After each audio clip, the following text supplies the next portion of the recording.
Magandang araw po sa inyong lahat. Sa araw po na ito ay mapapakinggan po natin ang kwento ng may 20 taong gulang na binatang si Eric. Lumaki siya sa kanyang lolo Binoy. 5 taong gulang pa lang siya nang maulila siya sa kanyang mga magulang. Lumaking barumbado, lasinggero at palaging napapasali sa gulo ang binata. Isang gabi, habang nag-iinuman ang magkakaibigan, ay bigla silang nakatulog dahil sa kalasingan. Nagising na lang ang binata na nasa ibang lugar na sila, sa tribo mismo ng mga Amazona. Pahihirapan sila ng mga nilalang na nakatira doon. Dito niya makikilala ang isang dalagang magliligtas sa kanya sa kapahamakan. Ano kaya ang panganib na kakaharapin ng binatang barumbado sa kamay ng mga nilalang na dumukot sa kanila? Magagawa kaya niyang labanan ang pinuno ng mga Amazonang bangkilan? Sama-sama po nating pakinggan ang buhay at pakikipagsapalaran ng binatang barumbado na lumusob sa tribo ng mga Amazonang aswang. Ngunit bago po ang lahat, mga idol, huwag po nating kalimutang mag-subscribe, mag-like at i-hit ang notification bell sa aking mga YouTube channel na The Voice Addict at Apong Isaak para sa mas marami pang makapigil hininga na kwentong aswang at katatakutan mula sa mundo ng kababalaghan. Umpisahan na po natin ang kwento. Ano na naman ba itong pinasok mo na gulo, ha, Eric? May hinampas ka na naman daw ng bote ng alak sa loob ng bahay ng babaeng nililigawan mo. Hindi ka na nahiya sa mga magulang niya. Talaga bang wala ka ng konsensya at basta ka na lang nananakit ng tao? Lolo naman ang aga-aga naman po ng sermon nyo Pwede ba? Huwag na po kayo magalit. Tapos na po yun Anong tapos na, ha? Ipinatawag nga ako ni Kapitan. Nakakahiya talaga. Kung kailan na tumanda ako, saka pa ako nagiging laman ng barangay nang dahil sa iyo. Lolo, wala naman akong kasalanan dun Tigil-tigilan mo nga ako sa pagsisinungaling mo, Eric. Hindi ako naniniwalang wala kang kasalanan. Palagi kang nangunguna sa gulo. Kaya hindi mo na ako manloloko. Isa pa, malapit na ako mapuno sa'yo, ha, Eric? Dahil madalas na akong ipinapatawag ni Kapitan. Wala akong maikatwiran para ipagtanggol ka. Sino naman po ba nagsumbong sa inyo kay Kapitan? Sino pa? Di yung lalaking inargabyado mo. Pambihira ka naman, bata ka, oo.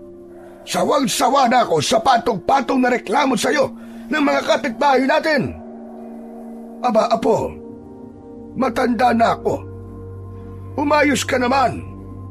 Hindi na ako maaaring palagi na lamang gumigit na sa gulo na ginagawa mo. Lo, matanda na nga po kayo.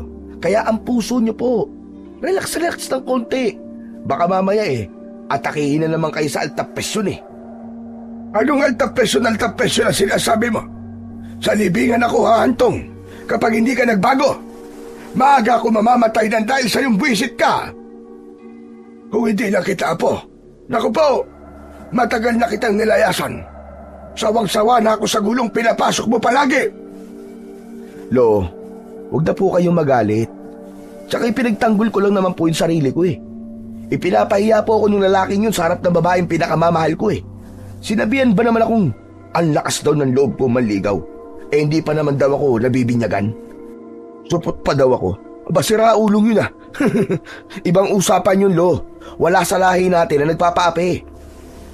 Kaya naman ikaw ngayon ang nang-aapi ng mga taong walang kalaban-laban sa iyo. Ang sabihin mo, nagyabang ka na naman sa mga kaibigan mo. Eric, habang maaga pa, tigilan mo na ang pakikipagbarkada mo at wala silang maidudulot na maganda sa iyo. Pambihira, Ikaw lang yata ang magiging dahilan ng maaga kong kamatayan. Nako, Lolo Binoy, ang masasamang damo, matagal daw pumamatay yan.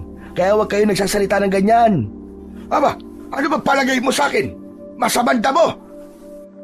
Agad na inawat ng may 20 taong gulang na binatang si Eric ang tangkang pagpalo ng baston sa kanya ni Lolo Binoy. Hindi na nito napigilan ang galit dahil sa kaliwat kanan na reklamong natatanggap ng matanda tungkol sa pagiging barumbado ng kanyang apo. Habang si Eric naman, alam niya kung paano pakakalmahin ang galit ni Lolo Binoy. Kaya hindi siya natatakot na gumawa ng kasalanan dahil alam niyang hindi siya nito matitiis.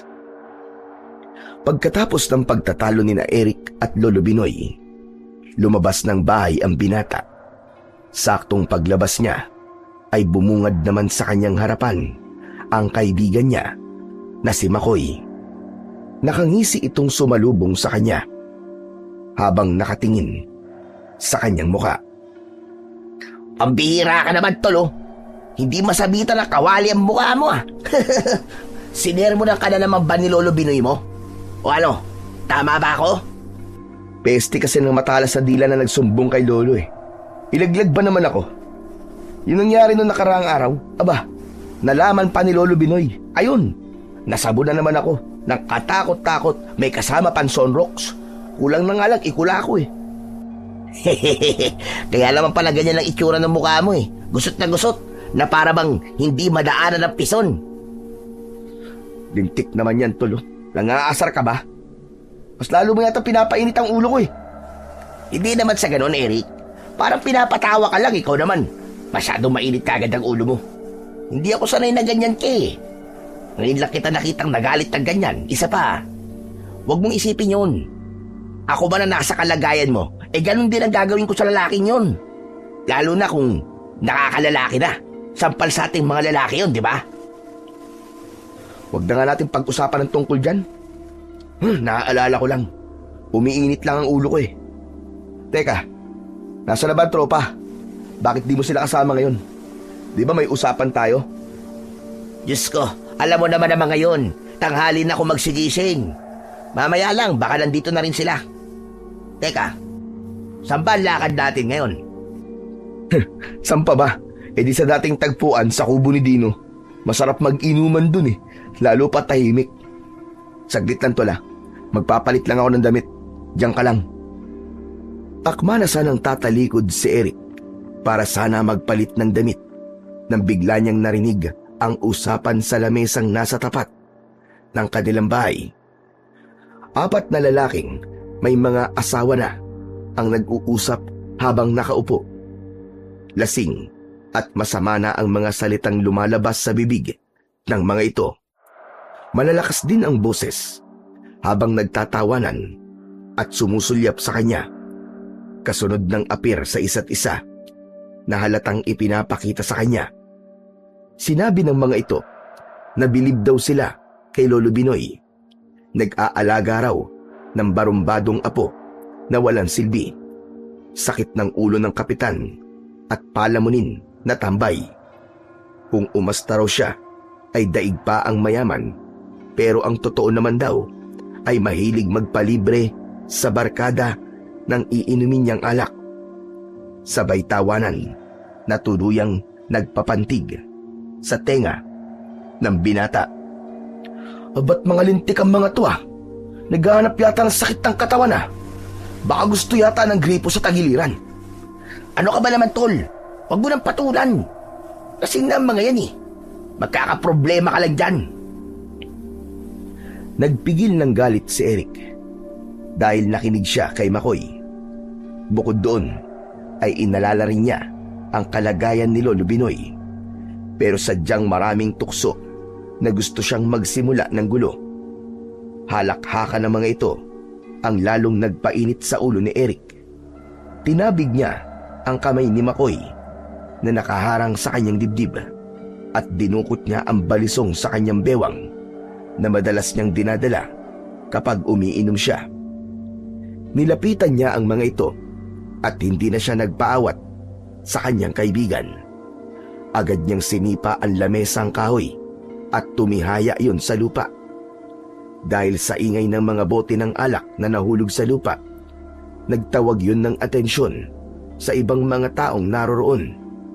Tangka na sanang papalag sa kanya ang lalaking nagsasalita kanina, ngunit inunahan niya ito ng tutok sa leeg gamit ang kanyang balisong. Ang sigarilyo ng lalaki ay nanatiling nasa bibig nito, nanginginig dahil sa takot. Matapang na itinaas ni Eric ang kanyang paa sa bangko at maangas na sinalubong ng matalim na tingin ang lalaking nang iinsulto sa kanyang pagkatao. Kalalaki mong tao, masyadong matabil ang dila mo. Walang lumalabas na maganda sa bibig mo, kundi pang-iinsulto sa buhay namin ng lolo ko. Siraulo ka! Hindi makapagsalita ang lalaking natutukan niya ng balisong sa leeg. Sapilitan niya itong iniupo sa bangko habang pinaiikot ang talim sa leeg nito. Ang tatlong kasama ng lalaki ay hindi rin nakapalag at nanatiling nakatingin lang sa binata. Walang makaawat habang kinikwelyuhan ni Eric ang lasing na lalaki. Gigil na itinutok ng binata ang dulo ng talim ng kanyang balisong sa bibig ng lalaki na may nakasingit pa na sigarilyo habang nanginginig.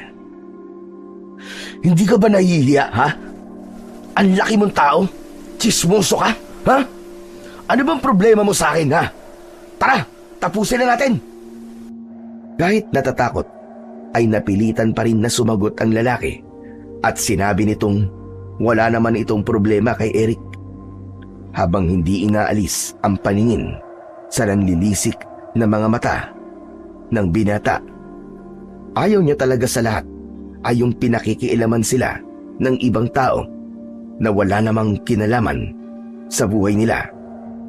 Inalis ni Eric ang pagkakatutok ng balisong sa bibig ng lalaki at inilipat niya yon sa damit nito. Mas lalo itong nanginig sa takot dahil sa ginagawa ng binata. Kinuha ni Eric ang nakasinding sigarilyo sa bibig nito, saka hinitit niya at ibinuga ang usok sa muka ng lalaki. Hindi ba't sinabi mong wala kang problema sa akin, ha? Pwes ngayon, may problema ka na! Pagkasabi ni Eric, ay inilagay niya ang sigarilyo sa loob ng damit nito, saka sinuntok ng dalawang magkakasunod sa sikmura. Namilipit ito sa sakit dahil sa pagkapaso sa sigarilyo, kasunod ng malakas nitong pagsigaw. Ang tatlong lalaking nakaupo sa kabilang upuan na nagtangkang sumugod kay Eric ay sinalubong naman niya ng sipa at suntok na tumama sa tiyan ng mga ito. Nang bumagsak ang mga ito sa lupa, itinutok ni Eric ang balisong sa mga tao at pinagbantaan ang lahat ng mga taong naroroon. Ano? Ha? Kayo? Kayo lahat? Kung sino pa ang gusto magsalita ng masama tungkol sa akin, ay matutulad sa mga to. Sino pa? Binabalaan ko kayong lahat. Huwag na huwag kayong makikialam sa buhay ko. Kundi, matutulad kayo sa mga lalaking to. Dinampot ni Eric ang lalaking napaso ng sigarilyo at inihiga ng pabalya sa lamesa. Pinaikot niya ang balisong sa ere, sabay saksak ng talim sa kamay ng lalaki. Halos mabingi ang mga tao sa lakas ng sigaw nito, habang ang ibang mga kasama nito ay ganun din ang ginawa ni Eric. Binutas niya ang kamay ng apat na lalaki. Napataklob ng mga mata ang mga babaeng naroon dahil hindi nila kinaya ang ginawa ni Eric. Hindi pa nasiyahan ang binata. Binugbog niya pa ang mga ito sa harap ng mga tao. Kaya naman, hindi na nakatiis si Makoy. Umawat na ito sa kaibigan na halos mapatay na ang mga lalaki. Eric! Eric, ano ba? Tama na! Awat na sobra na yan! Baka mapatay mo na sila, Eric! Tama na! Talagang mapapatay ko sila, Makoy. Dahil sa sinabihan nila ako ng inutil. Ngayon nila sabihin sa akin yun. Dila naman nila puputulin ko! Tama na, Eric! Tama na yan! Baka marinig ka ni Lolo Binoy! Hindi niya ako maririnig dahil mahina ng pandinig nun. Huwag lang talagang may maglakas ng loob para isumbong ako kay Lolo Binoy. At talaga naman, tatamaan silang lahat sa akin. Hoy, kayong lahat! Kung ayaw niyo masaktan ha, huwag niyong pakikialaman ng buhay ko. Naiintindihan niyo ba? Pahila na inilayo ni Makoy si Eric sa mga tao, maging sa 4 na lalaking nakahiga sa lupa. Sumisigaw ang mga to dahil sa labis na sakit, habang hawak ang mga kamay na nasugatan nang dahil sa balisong ng binata. Nilingon pa ni Eric ang mga ito habang naglalakad papalayo, hanggang sa humantong silang dalawa ni Makoy sa tabing ilog, sa kubo ni Dino na madalas nilang pagtambayan. Naupo siya sa bangko habang ipinupunas sa kanyang damit ang balisong na may bahid ng dugo. Saka muling ibinalik sa kanyang bewang. Nang kumalma na ang binata, ay saka nagpahayag ng saloobin si Makoy. Ano ka ba, Pantol? Palagi mo nalang dinadaan sa init ng ulo ang lahat. Paano kung napatay mo mga yon? Aba, Chong, para sabihin ko sa'yo, mahirap makulong sa bilibid. Walang laya ron. Walang alak, sigarilyo at babae. Ikaw rin. Baka doon ka na tumanda. Hindi ko naman sila tinuluyan, Tol eh. Tinakot ko lang sila. Hindi ko lang talaga matanggap na ganong kasakit ang salitang lumalabas sa kanilang bibig. Akala nila siguro mananahimik na lang ako. Ay nako, nakakapanginig ng laman. Kilala mo ako, Tol. Alam mong hindi ko yun mapapalampas. At dahil sa ginawa ko, siguro naman, magtatanda na ang mga yun. Oo naman, Chong. Talaga magtatanda lamang ngayon. Butasin mo ba naman ang kanilang mga kamay Aba, baka nga pare, baka salubong ka lang naman ngayon magkikikisay naman ngayon sa takot. Ang inaalala ko lang, ay dumarami na ang kaaway mo, Tol. Baka isang araw, makita ka na lang namin ng barkada na nilalangaw ka na sa gilid ng daan, ha?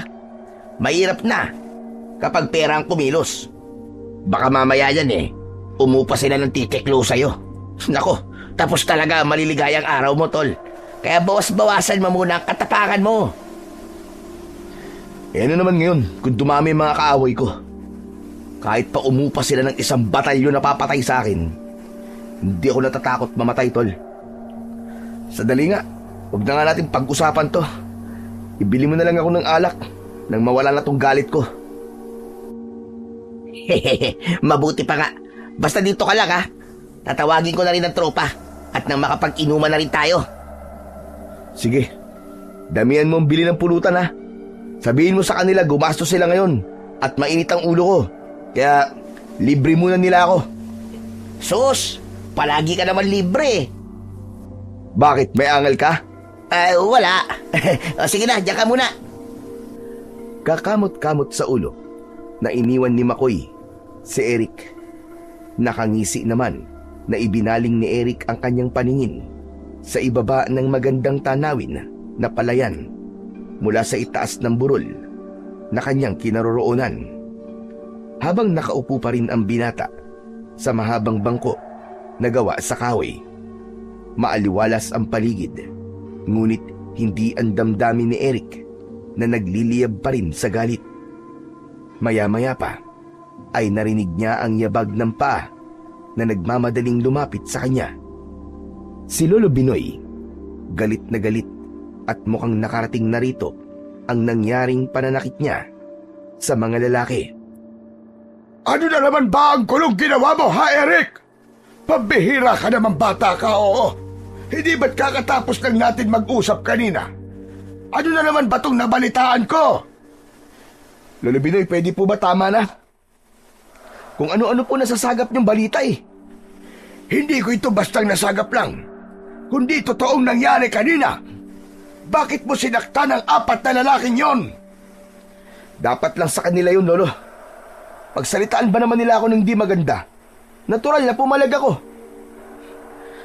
Tayo na po pinag-uusapan nila Isa pa, pwede po ba sa akin yun? Wala silang karapatan Nasabihan akong inutil dahil hindi silang nagpapakain sa akin. Subukan lang nila na ulitin pa nila ang ginawa nila. At hindi ako magdadalawang isip na gawin ulit yun sa kanila. Ipaparanas ko sa kanila ang totoong gulo na hinahanap nila. Abay, nananahimik ako eh. Bigla ako maririnig na sasabihan ako ng ganon. Hindi maaari yun. Diyos ko naman, bata ka, oo. Mangilabot ka nga sa mga pinagsasasabi mo. Ano na bang nangyayari sa'yo? Ba't nagkakaganyan ka? Bakit, Lo? Ipinagtatanggol ko lang naman po ang sarili ko sa kanila. Ano po bang pinuntan nyo rito? Yun lang po ba? Paano po kung napahamak ako? Sasabihin nyo pa rin ba yan sa akin, Lo? Sige nga, paano kung ako naunahan ng mga yun? Eh, hindi ba't wala namang nangyaring masama sa'yo? Ikaw pa nga nakapanakit ng tao. Hala, sige na. Tumayo ka na riyan at makipag-usap ka sa mga taong inargabyado mo. Sabihin mo sa kanila na huwag kang isumbong kay Kapitan. Babayaran na lang natin kung magkano ang manggagastos sa pagpapagamot nila. Sige na, bilisan mo na riyan.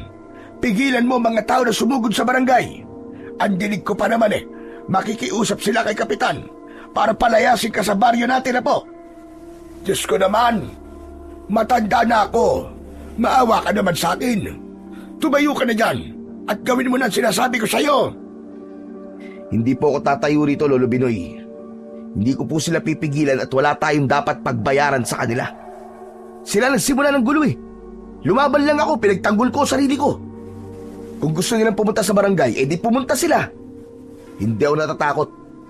Hindi po ako makikipag-usap sa kanila. Kaya ka binabansagan na barumbado. Dahil dyan sa mga katwiran mo na yan, hindi mo na lamang pinalampas. Umiwas ka na lang sana sa gulo. Sa halip na magpakumbaba ka, aba, hindi, binutas mo pa ang mga kamay nila. Dahil sa ginawa mo, mas lalong lumakas ang hinala ng mga tao na ikaw raw ang dahilan kung bakit marami ang nawawalang lalaki sa baryo natin. Dahil natatakot sa'yo. Magbago ka na, Eric. Magbago ka na. Ayoko na ng ganitong buhay. Diyos ko naman, Lolo Binoy, oh. Pwede ba tama na po? Kung ano-ano na lang ang ibinibintang nila sa akin, ah. Wala akong kinalaman sa mga lalaking nawawala sa baryo natin. Aanin ko naman ng mga lintik na yun. Wala naman silang pakinabang. Basta ang pinakikialaman ko ay ang mga taong walang ibang ginawa, kundi ang panghimasukan ng buhay ko. Ang pakialaman ako. Yung akala mo kung sino na ang mga tarantadong yun, na mga gunggong naman, na akala mo may mga ibubuga. Puro forma, puro lampa naman. Eric, puro mura na lang ang naririnig ko lumalabas na sa bibig mo. Hindi ganyan ang pagpapalaki ko sa'yo. Binusog kita ng pagmamahal. Kaya hindi ko maintindihan kung bakit ka nagkakaganyan. Sa lahat ng nagawa mo, ito ang pinakamalala. Hindi mo ba alam na dahil sa ginawa mo sa kanila, maaari ka nilang ipakulong? Paano naman ako, Apo? Ikaw na lang ang natitirang pamilya ko. Habang nakikipagtalo si Eric kay Lolo Binoy, ay hindi siya tumayo sa pagkakaupo. Hinayaan niya itong nakatayo sa likuran niya at hindi niya rin pinagkakaabalan na tignan ito. Kaya hindi niya nakita kung paanong tahimik na umiyak ang matanda. Pero tuloy pa rin ito sa pagsasalita. Ang sinasabi ko lang naman, Apo, huwag mo silang papansinin, pabayaan mo sila. Ang mga kapitbahay natin, wala naman silang nagagawa para sa atin. Hindi silang nagpapakain sa'yo. Ang gusto ko, umiwas ka na sa gulo. Kahit na anong sabihin nila sa atin, huwag mo na lamang patulan. Ang hirap sa inyo, Lo eh. Dinadaan nyo na lang po sa awa, bait at pananahimik. Kaya sinasamantala nila ang kabaitan nyo eh. Saka, ayoko ng pag-usapan to, pwede ba? Sige na, Lo. Malis na po kayo. Hindi na nagsalita si Lolo Binoy at narinig na lamang ni Eric ang yabag ng papalayong matanda. Napabuntong hininga siya at hindi niya akalain na pagsasalitaan siya ng ganun ni Lolo Binoy. Dala ng galit ay napasuntok na lamang siya sa bangko na kinauupuan niya. Maya-maya pa ay may narinig siya na maraming yabag ng paa na papalapit sa kanyang kinaroroonan. Hindi nagtagal ay humarap sa kanya ang 4 niyang kaibigan na sina Pedro, Juan, Makoy at Dino.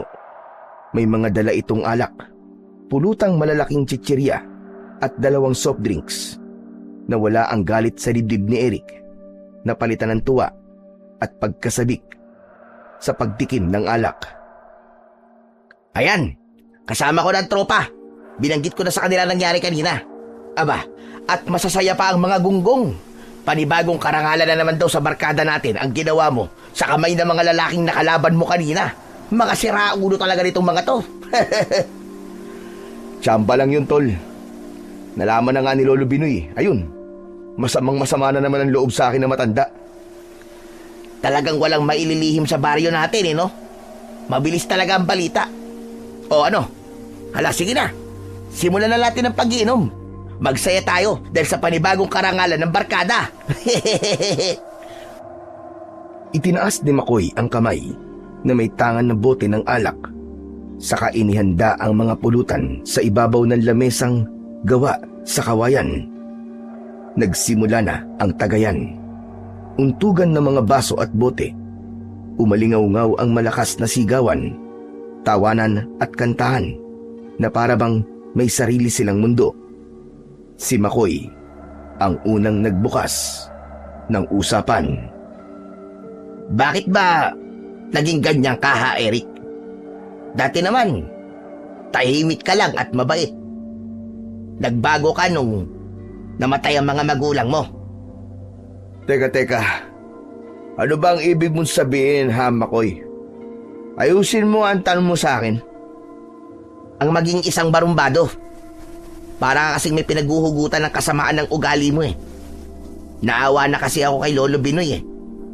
Tol, alam ko may dahilan kung bakit bigla ka nagbago. Tol, alam mo naman ang totoong dahilan, di ba? Masama ang loob ko dahil namatay ang mga magulang ko. Naulila ako sa mga magulang dahil mas inuna nilang iligtas ang buhay ng ibang tao kaysa sa akin. Masakit yun para sa akin, tol. Para nung sasabog ang dibdib ko. Kaya hanggang ngayon, galit na galit ako sa kanila. Pagkatapos yung mga taong tinulungan nila, sila pa ang nangahamak sa pagkatao ko ngayon. Sinong hindi magwawala sa galit? Sige nga. Napabuntong hininga na lamang si Makoy dahil sa sinabing yun ni Eric. Maya-maya pa ay nagpaalam ito. Sige tol, maiiwan ko muna kayo ha. Iihi lang ako. Hindi ko kayang tiisin eh. Sus, ang sabihin mo, tatakas ka lang. Uwihi ka eh. Alam mo ko, hindi ka na babalik. Sige na, bilisan mo. Kailan ba ako tumakas sa inuman natin? Totoong naiihi na ako eh. Sige na, ituloy nyo na lang ang tagay. Babalik agad ako. Ang mabuti pa, Juan, Pedro, Dino, samahan nyo nga ito si Makoy at baka mamaya takasan tayo. Wag na, ito naman walang tiwala. Para may kasama ka rito, mabilis lang ako. Isa pa, hindi rin naman yan makakasama sa akin eh. E tingnan mo nga oh, mga laglag na tuka ng mga yan. Kahit kailan talaga, ang hihina nyo sa alak. Wala nang nagawa si Eric, kundi payagan ang kaibigan na umalis. Medyo tumalab na rin sa kanya ang alak at ang 3 naman niyang kasama ay nakalugmok na rin sa lamesa. Habang tulog at nasa kamay pa rin ang bote, siya na lamang ang natitirang gising. Inubos pa niya ang natitirang alak, ganon din ang pulutan. Hanggang sa tuluyan ng bumigat ang talukap ng kanyang mga mata. Hindi na niya napigilan ang labis na antok. Naramdaman na lamang niya ang malamig at matigas na lamesa sa kanyang pisngi. Nagising ang natutulog na diwa ni Eric sa isang mainit at maalinsangan na paligid. Maingay, mabaho ang singaw na nalalanghap niya sa hangin. Dahan-dahan siyang nagmulat ng mga mata. At gano'n na lamang ang gulat niya nang makitang nasa ibang lugar na siya. Inilinga niya ang kanyang paningin sa paligid at nakita niya sina Pedro, Juan at Dino. Maimbing pa rin na natutulog. Teka, nasan ako? Anong lugar to? Napabalikwas ng bangon si Eric at akma na sanang tatayo. Pero napansin niyang nakagapos ang kanilang mga paa sa katre na gawa sa kawayan. Nasa gitna sila mismo ng isang malawak na tribo. Napapalibutan sila ng mga kubo na gawa sa kugon. Sa kanilang harapan, nakatayo ang maraming mga babae na halos iisa ang mga itsura ng kasuotan na damit. Kapirasong tela na tumataklob sa dibdib ng mga ito. Ang pang-ibaba naman na kasuotan ay maikling short na mula pa sa balat ng baboy ramo. May mga hawak ang iba na sibat, pero mas lamang ang mga babaeng may mga tangan na pana. Lahat ay nakatutok sa kanya na sa isang maling kilos niya, natitiyak niyang sa kanya tatama ang lahat ng mga palaso. Kapansin-pansin ang mga balahibo ng manok na nakatali sa ulo ng mga ito, pati sa bukong-bukong ng paa. Magkakasunod na paglunok ng laway ang nagawa ni Eric habang hindi inaalis ang paningin sa mga babae. Pedro! Pedro Juan! Dino! Huy! Mga tiyong, gumising kayo! Pedro, ano ba? Bumangon kayo! Si Pedro ang unang bumangon at nanlalaki rin ang mga matang napatitig sa mga babaeng nakatayo pa rin sa kanilang harapan. Sunod naman na bumangon ay ang dalawang kaibigan niya na sina Dino at Juan. Hindi sila makagalaw dahil sa mga lubid na nakagapos sa dalawa nilang mga paa. Nataranta sa takot si Dino at sa paggalaw nito ay agad na nagpakawala ng palaso ang isang magandang babae. Tumama ang palaso sa balikat ni Dino. Umalingaw-ngaw ang malakas na sigaw nito, dahilan upang magpakita sa kanilang tatlo ang isang matandang babae na nasa tingin niya ay nasa edad na 60. Mabangis ang anyo nito at istriktang nakatingin sa gawi ni Eric. Sino kayo? Anong kailangan niyo sa amin? Bakit niyo sinaktan ang kaibigan ko? Wala kang karapatang magtanong sa amin at kanyan, pirata. Hawak ko ang buhay ninyo. At sa mga sandaling ito, ako ang magdidesisyon kung gaano kayo katagal na mananatili sa tribo ko. Ano bang kasalanan namin sa inyo? At ginaganito niyo kami? Wala kayong kasalanan. Gusto lang namin na ubusin kayong mga lalaki sa baryong ito. Magtatayo ako ng isang lugar na puro mga babae lang ang nakatira. May sira na yata ang mga ulo niyo eh. Walang sira ang ulo ko. Pero sa gagawin namin sa inyo, kayo ang masisiraan ng ulo. Para sa amin, isang karangalan ang makakuha ng mga katulad ninyo. Lalo ka na, barumbado ka. Kilala kita dahil sa pagiging mayabang mo, lasinggero at mainitin ang ulo. Ganyang pag-uugali ang aking mga gusto. Pakawalan niyo kami dito. Hindi ako pumapatol sa mga babae, lalo na sa mga matatanda katulad ninyo. Pero kapag sinaktan niyo ako, sinasabi ko sa inyo, hindi ako magdadalawang isip na lumaban sa inyo. Dahil sa sinabi ni Eric, ay napahalakhak ng tawa si Marita. Nanginginig ang buong katawan nito at kita yon sa espada na ginagawa nitong tungkod sa pagkakatayo. Saka nagsalita habang nanlilisik ang mga mata. Hindi mo pa rin ba alam kung bakit kayo nandito? Hindi lang sakit ang mararanasan nyo rito, kundi kamatayan at pagpapahirap na walang katapusan. Mawawala ang tapag mo, binata. Pagkasabi nito, ay tinawag ng pinuno ang isang babaeng nakatayo sa hulihan ng hanay ng mga dalaga. Bukod ito sa pila, habang may sukbit na pana sa balikat. Nakatungo itong lumapit sa unahan, sa tabi ng matandang babae. Linda, iparanas mo nga sa kanila ang magandang pagsalubong sa mga bisita kita. Unahin yung linisin ng binatang may tama ng palaso sa balikat. Masyado ko naiingayan sa kanyang pag-iyak. Parang hindi lalaki. Bakit po akong kailangan gumawa, Pinunong Marita? Kasabay ng pagtatanong ni Linda sa kanilang pinuno, ang paglapat naman ng palad ni Marita sa muka ng dalaga. Sa sobrang lakas ay bumagsak sa lupa ang dalaga at galit na dinuro ng pinuno. Pinagtawanan ito ng mga kasama at umalingaw-ngaw ang galit na boses ni Marita. Sa susunod, kapag may inuutos ako sa iyo, sumunod ka na lang at huwag ka nang nagtatanong-tanong. Naiintindihan mo ba? Sige na, tumayo ka na dyan at gawin mo na ang inuutos ko. Ilipat sila sa gitnang kubo.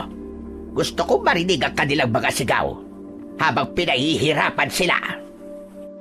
Nang marinig ng dalaga ang sinabi ni Marita, agad itong tumayo at nag-utos sa kanilang mga kasama na kalagan ng gapos ang mga bihag at dalhin sa kubo na tinutukoy ng mga ito. Hinawakan ng mga babae si Eric at kakaiba ang lakas ng mga ito dahil hindi man lang siya makagalaw. Habang nakatingin lang siya sa babaeng inutusan nito, nakalagan sila ng tali. Napansin niya ang kakaibang kwintas ni Linda na parabang matagal niya na itong nakita. Hindi lang niya maalala kung saan at kailan. Pero binaliwala niya yon dahil mas inuna niyang magpumiglas sa pagkakahawak ng dalawang matabang babae na may pigil sa kanya. Pakaladkad siyang dinala sa kubo kasama ng kanyang mga kaibigan. Sandali! Pakawalan niyo ako! Saan niyo ba ako dadalhin? Ano ba? Bitiwan niyo ako! Mga hayop kayo! Bitiwan niyo ako! Huwag ka na magpumiglas at huwag mo na rin subukan tumakas. Wala kang malalabasan sa lugar na to. Miss, tulungan mo ako. Pakawalan mo ako rito, please. Sige na, nakikiusap ako sa'yo. Ang mga kasama ko, lalo na si Dino, saan niyo kami dadalhin? Ipunin mo na lakas mo kaysa magtanong ka sa akin dahil hindi ko rin naman yan sasagutin. Sino ba talaga kayo, ha? Bakit niyo ito ginagawa sa amin? Walang tugon na natanggap si Eric mula sa dalagang si Linda. Diretso silang pumasok sa kubo na pagdadalhan sa kanila. Pagpasok nila sa loob, tumambad sa kanilang paningin ang nakasabit na lalaki. Wala ng buhay, duguan ng katawan at may nakatarak pampalaso sa dibdib nito. Sumalubong sa kanyang pang-amoy ang pinaghalong malansa at nabubulok na laman ng tao nang mapako ang kanyang paningin. Sa gilid ng silid, nakita niya ang mga patay na basta na lamang nakatambak sa isang tabi. Wakwak ang mga tiyan hanggang sa dibdib at maingay ang mga langaw na nagbabantang dumapo sa katawan. Sina Juan, Pedro at Dino na nakasama niya sa loob ay napasigaw. Nanlalaki ang mga mata ng mga ito, nagwawala at nanginginig dahil sa labis na takot. Lahat sila ay nagulat sa mga nangyayari sa kanila. Dahil sa mga natuklasan, sinubukan nilang umatake ng suntok at kumawala sa pagkakahawak ng mga babae. Ngunit parang mga ahas ang mga ito kung gumalaw. Mabilis silang napabagsak sa sahig. Walang nagawa ang katapangan ni Eric habang nakadikit ang kanyang muka sa sahig. Mas lalong tumindi ang naaamoy niyang mabaho na parang nabubulok na laman ng tao. Tama na yan! Itali niyo sila at linisan ang mga katawan. Naramdaman ni Eric na umangat ang kanyang muka sa sahig at sapilitang iginapos sa kawayang poste habang nakataas ang kamay.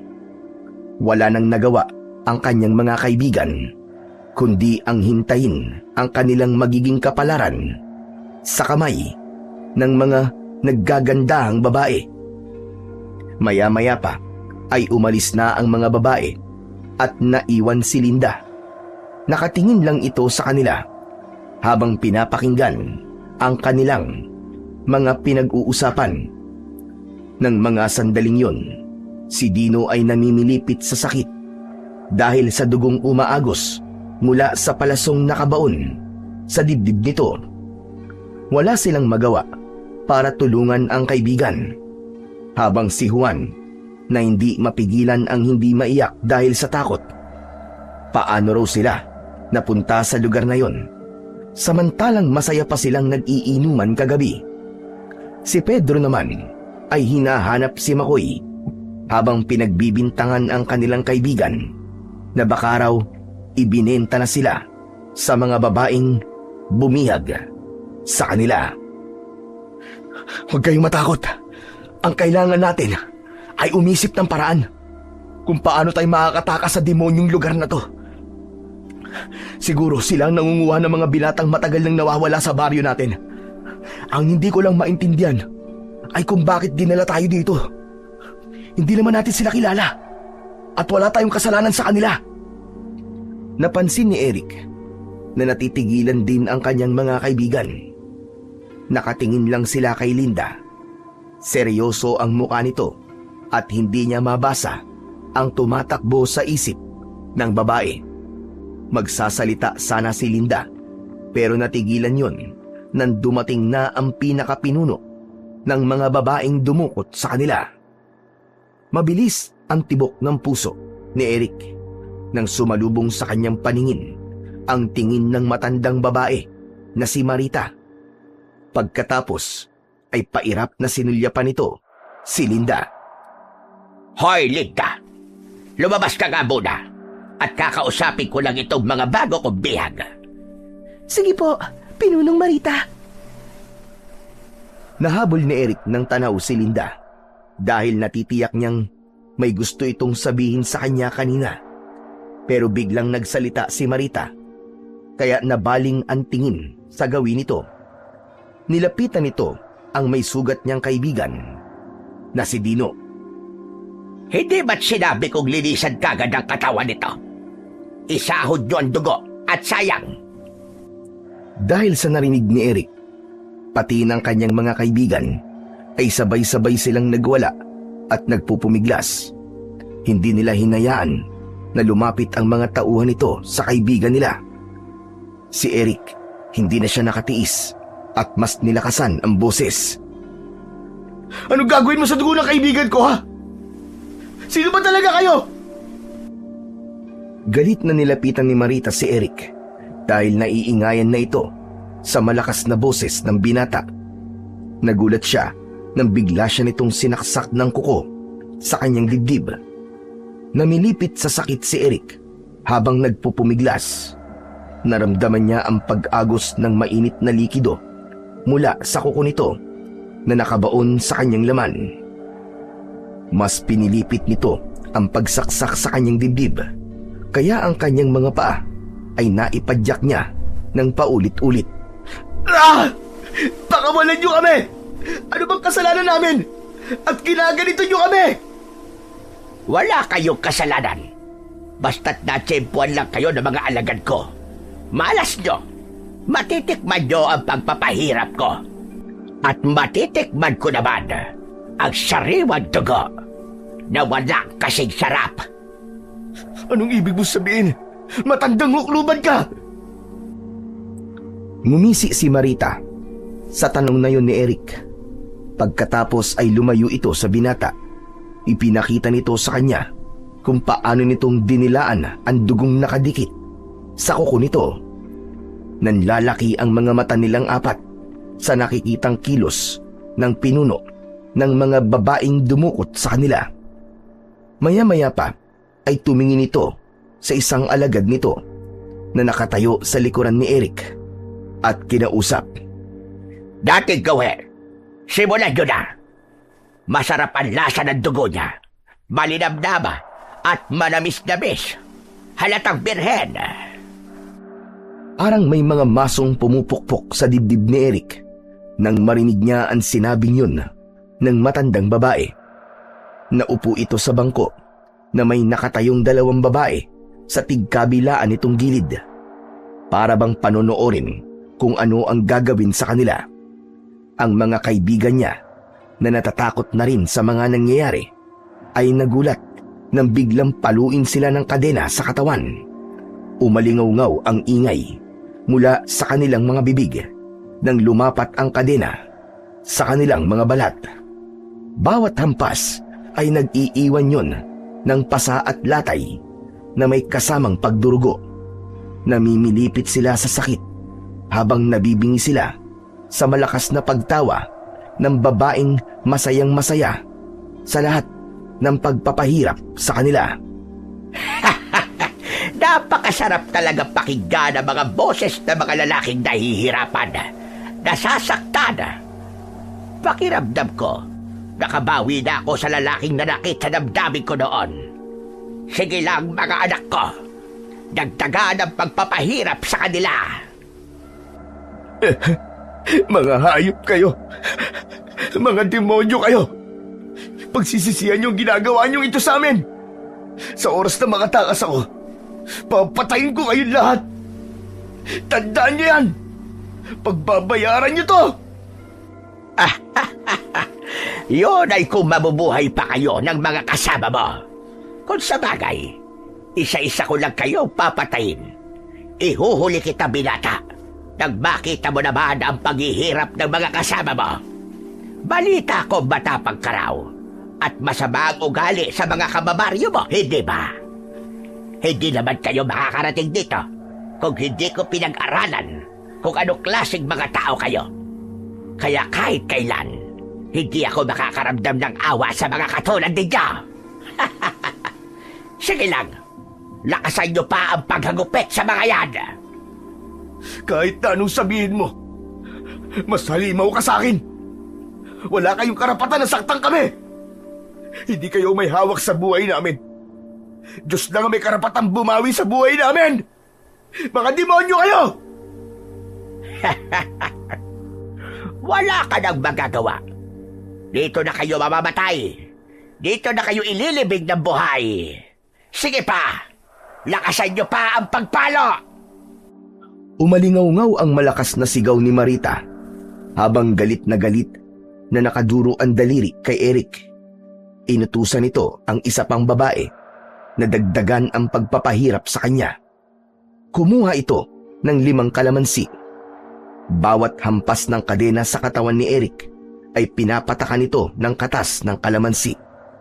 Halos hindi na siya humihinga ng mga sandaling yun habang namimilipit sa labis na kirot. Sa kabila ng sakit na nararamdaman ng binata, masayang-masaya naman si Marita. Habang ang kanyang mga kaibigan ay hindi nakinaya ang sakit. Nawalan na ang mga ito ng malay. Si Dino naman ay inalis sa pagkakagapos at hinila palabas ng silid. Kahit nanlalabo ang mga mata ng binata, ay pinilit niyang magtanong. Saan nyo dadalhin si Dino? Mga hayop kayo!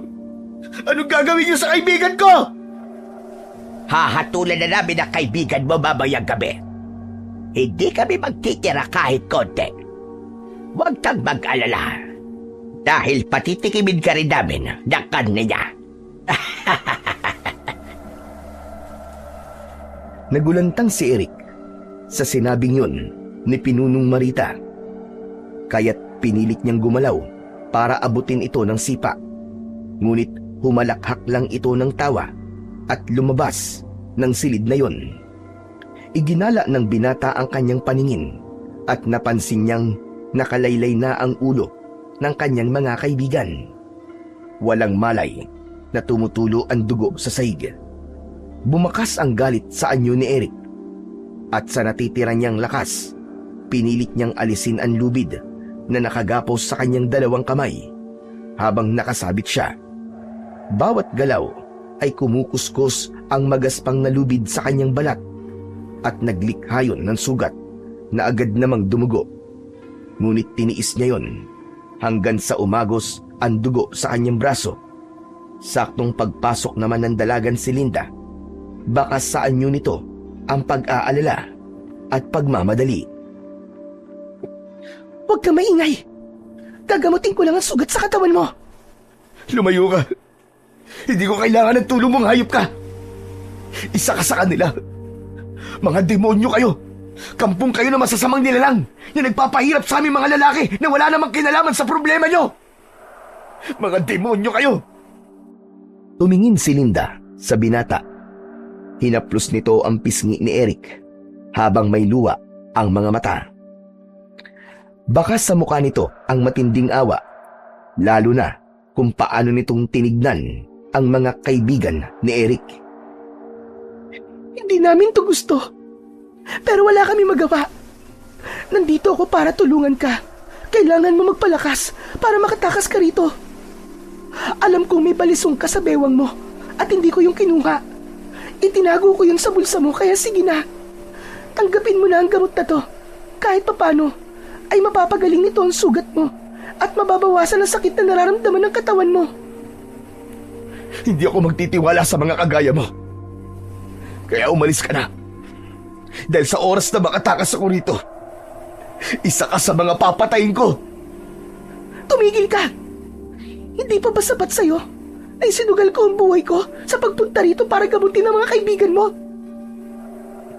Sa oras na mahuli ako rito ni Pinuno, papatayin niya ako at ipapakain ako sa mga alagad niya. Naiintindihan mo ba yon?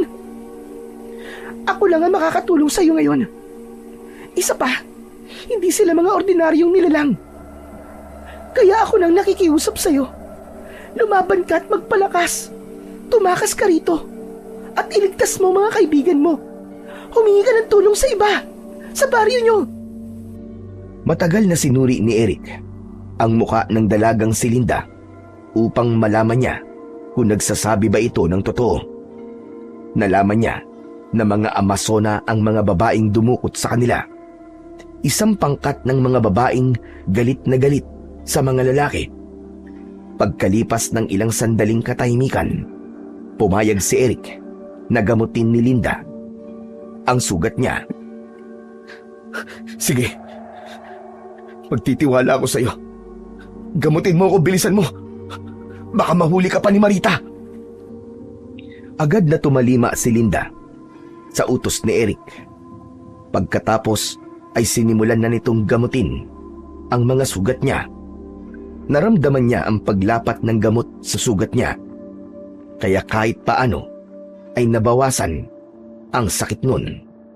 Ganon din ang ginawa ni Linda kina Pedro at Juan na wala pa ring malay sa pagkakataon na yon. Biglang naalala ni Eric ang kaibigan niyang si Dino. Teka nga pala, saan nila dadalhin si Dino, Linda? Anong gagawin nila sa kaibigan ko? Hindi ko alam kung paano ko ipapaliwanag sa'yo. Pero mamaya lang pagdilim ng paligid, ay tuluyan na siyang papatayin. Pero huwag ka mag-alala. Gagawin ko ang lahat para hindi matuloy ang pagpatay sa kanya. Magtiwala ka lang, Eric. Ano? Pero, bakit nila papatayin ang kaibigan ko? Anong kasalanan namin sa inyo? Kakainin nila ng buhay si Dino. Ipapakain sa mga alagad ni Pinuno para gawing hapunan. Yun ang katotohanan at patakaran sa tribong ito. Kagaya na sinabi ko, hindi kami mga ordinaryong mga nilalang, kagaya lang inaakala nyo. Kami ang mga pangkat na umuubos at pumapatay sa mga lalaking lasinggero. Mahilig manakit ng asawa at mga barumbadong kagaya mo. Hindi ko alam kung bakit ginagawa yun ng Pinuno namin. Pero hindi namin kagustuhan ito, maniwala ka. Gusto na namin makaalis sa kanyang pamamahala. Hindi na namin kaya ang lahat ng pinagagawa niya. Kaya nakikiusap ako. Lumaban ka, Eric. Lumaban ka. Magpalakas ka. At handa akong tulungan ka. Pero, paano ka? Baka mapahama ka kapag tinulungan mo ko. Wala nang halaga ang buhay ko. Wala na akong pamilya. Namatay silang lahat. Pati ang mga taong nagligtas sa buhay ko. Sa harapan ko mismo, ipinakain sila sa mga aswang. Dinukot kami ni Marita. Pagkatapos ginawa kaming kagaya nila. Hindi ko na matagalan ng ganitong patakaran at pamumuhay. Pero hindi kami masamang aswang. Hayop lang ang kinakain namin. Hindi katulad ng demonyong si Marita. Tao ang kanyang nilalantakan. At kapag wala na kaming madadala sa kanyang pagkain, ang mga tauhan niya mismo ang kinakain niya. Kaya napipilitan silang maghanap ng pagkain para sa pinuno. Masama siya.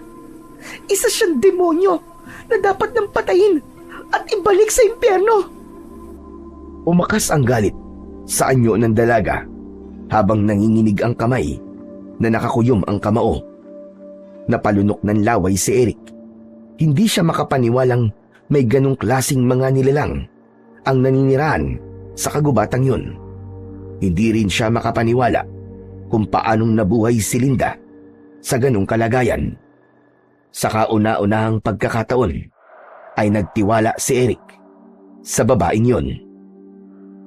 Teka, anong klaseng aswang ba kayo? Kami ang mga aswang na bangkilan. Ang magagandang babae na nakikita mo. Hindi yun ang totoo naming mga itsura. Kapag kami nagpapalit ng anyo, nagiging isang hayop kami na may kakaibang lakas. Katulad ng baboy na mo, pusa, ibon, o hindi naman kaya ay asong ligaw. Lahat ng mga yon ay kaya naming gayahin. Kaya mag-iingat kayo sa mga hayop na makakaharap nyo. Dahil madalas ay mga aswang na bangkila na mga yon. Tanong lang, paano ba kami nakarating dito? Ang alagad ni Marita ang kumuha sa inyo. Binuhat lang kayo na walang kahirap-hirap. Sinubukan kong iligtas kayo. Kaya lang nahuli ako ni Marita. Kaya mainit ang ulo niya sa akin kanina. Linda, salamat sa paggamot sa sugat namin ha. Sige na, makakaalis ka na. Baka mapahama ka pa at may makakita pa sa'yo rito. Hindi pa man natatapos ang pagsasalita ni Eric ay bumukas na ang pinto. Pumasok ang isang matabang babae na alagad ni Marita. Galit na galit itong sumugod kay Linda at sinabing bakit daw nakikipag-usap ito kay Eric at kung ano na naman daw ang binabalak ni Linda. Mula sa harapan ni Eric, kitang-kita niya kung paanong nakipaglaban ang dalaga sa kasamahan nito.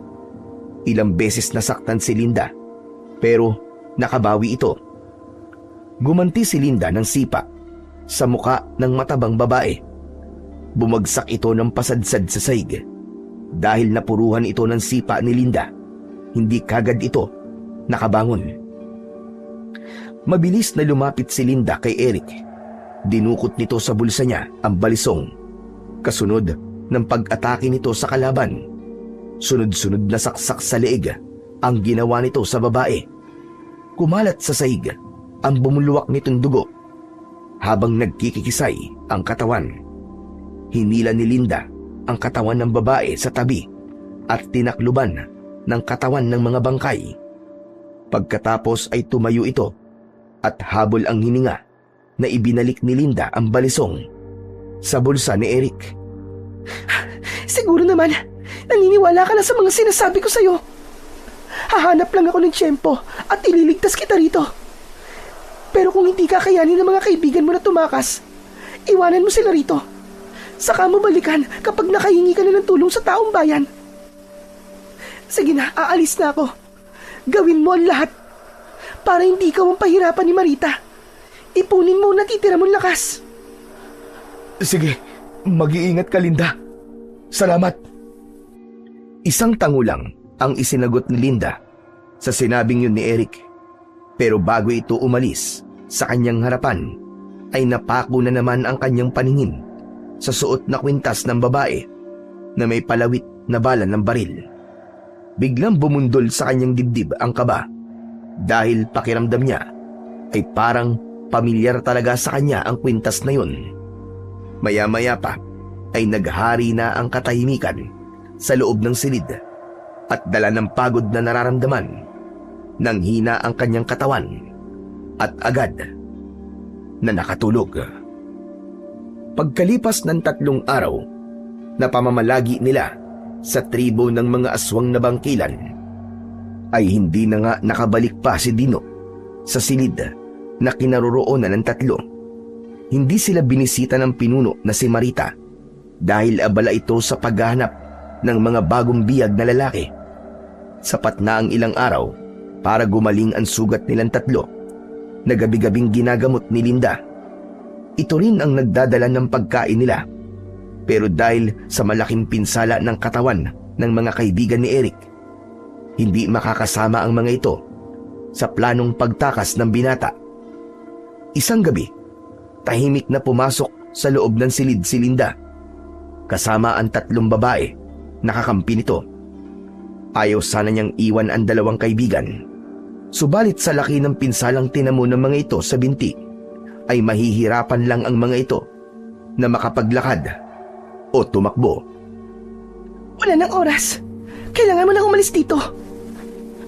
Umalis ang aming pinuno at ang mga alagad niya.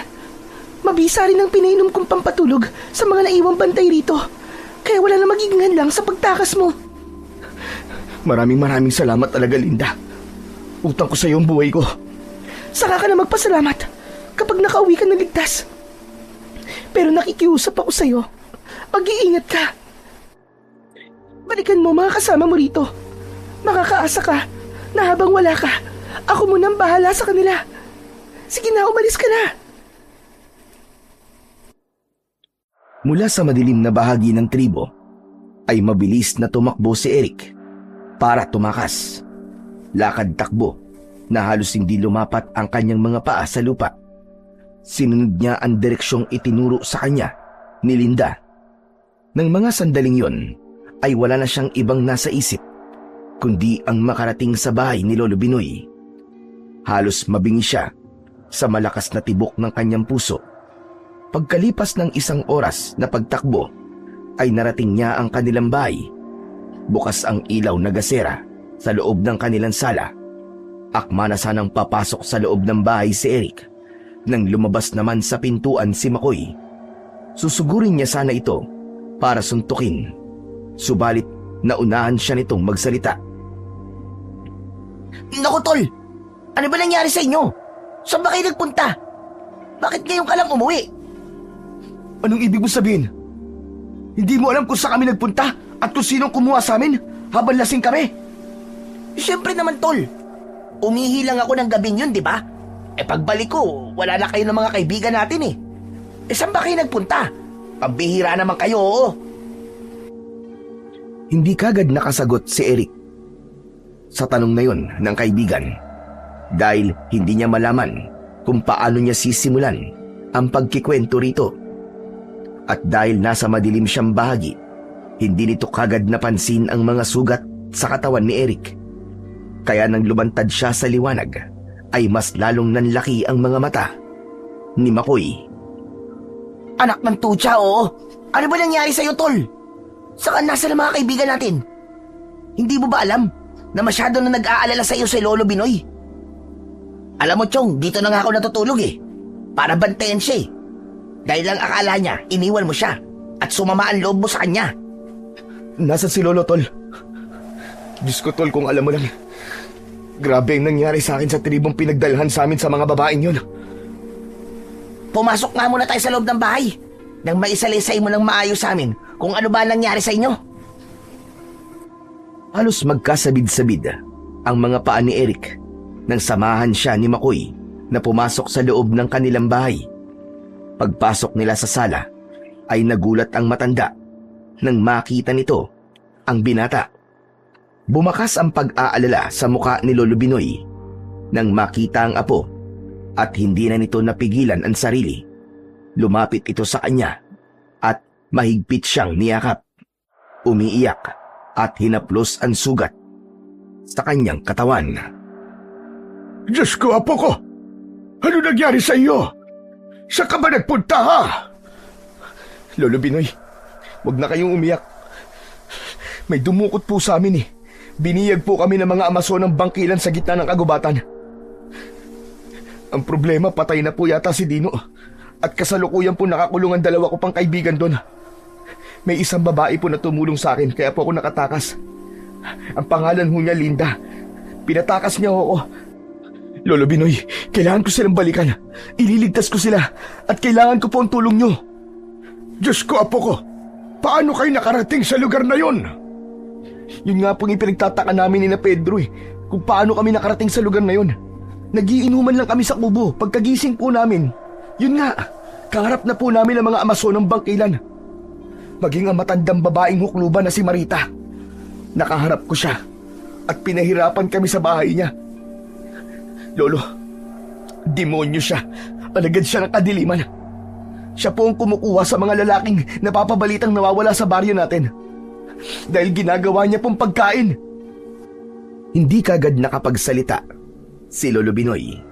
Nangihina ang tuhod nito na napaupo sa bangko na agad naman na inalalayan ni Makoy habang nakikinig din ito sa kwento ni Eric. Pabalik-balik sa paglalakad si Eric habang naguguluhan na panayan sa bunot sa kanyang buhok. Alam ko ang tungkol sa mga amasonang yon. Ngunit matagal na panahon na silang nananahimik. Magmula nang mamatay ang mga magulang mo, Eric. 15 taon na ang nakakalipas. Magmula nang mangyari ang trahedya sa kanila. Kung hindi ako nagkakamali, dinala ka sa lugar nila kung sana doon din namatay ang mga magulang mo. Pero imposible. Matagal na silang umalis sa tribong yon. Lolo Binoy, bumalik po sila ron para pumatay ng mga kagaya kong barumbado at pasasamang ugali. Yun ang sinabi sa akin. Kumakain sila ng tao, Lolo. Nagpaparami sila ng alagad sa pamamagitan ng pagdukot sa mga batang babae. Ginagawa nilang aswang ang mga yon. At kasama sa mga naging biktima si Linda. Sa tingin ko, hindi lang yun ang dahilan kung bakit ginagawa ito ng pinuno nilang si Marita. Panahon na siguro para ipagkaloob sa iyo ang aking medalyon. Yun lang ang makakatalo sa kanilang pangkat. Masyado ng marami ang namamatay at nadadamay sa paghihiganti niya. Panahon na para tapusin ang pag-aasik niya ng lagim. Teka, Lolo. Sa paraan ng pagsasalita niyo, Lolo, parang kilala niyo si Marita. Bakit po siya naghihiganti? Tama ka. Kilala ko siya, Eric. Dahil siya ang babaeng nasaktan ko nung araw. Magmula noon, palagi siyang nagkukulong sa bahay niya habang hindi niya matanggap ang nangyaring pag-atras ko sa kasal namin. Isinabay niya ang pag-aalay ng kaluluwa niya sa kampon ng kadiliman, kapalit ng parusang ibinigay niya sa akin. Namatay ang mga magulang ko, pati na ang mga magulang mo, nang dahil sa kanya. Marami na siyang napapatay dahil sa naging kasalanan ko sa kanya.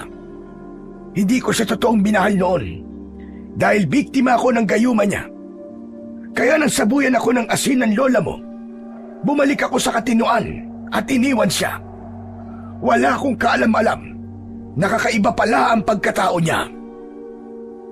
Napakasama niya. Kampon talaga siya ng dyablo, Lolo.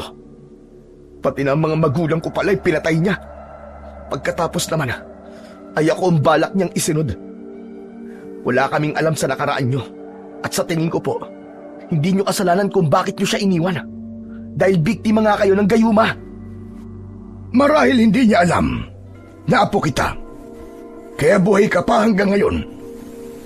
Sukdulan ng ganlangit ang galit niya sa akin. Huli na rin, nang malaman ko na si Marita pala ay biktima ng pang-aabuso ng sarili niyang ama. Sa tuwing naglalasing ang kanyang ama noon, ay ginagawan siya ng kahalayan. Hindi pa natapos roon ang pagpapahirap sa kanya.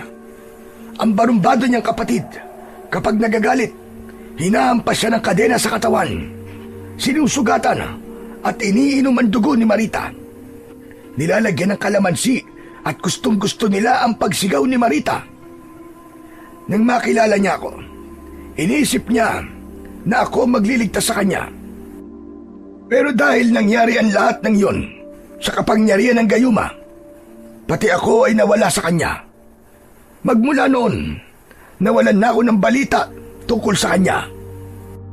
Kaya pala ganun din nila kami pinahirapan. Ginawa niya kung paano siya sinaktan noon. Pero kahit ganun, wala kaming kasalanan sa kanya. Para ganun din ang gawin niya sa amin. Masyadong naghirap ang kalooban ni Marita sa kamay ng mga lalaki. Kaya siguro siya nagkaganoon. Pero hindi pa rin po yung sapat na dahilan para maningil siya sa kasalanan ng sarili niyang pamilya. Sila ang dapat na pinarusahan niya. Dapat kayo pa nga po ang magalit sa kanya dahil ginayuman niya kayo. Hindi ako ganun kasama. Kaya ni minsan ay hindi ako nagalit sa kanya, Eric. Dahil sa mga narinig ni Eric, mula sa matanda, nangihinang napaupo ang binata sa bangko. Nakatabi nito.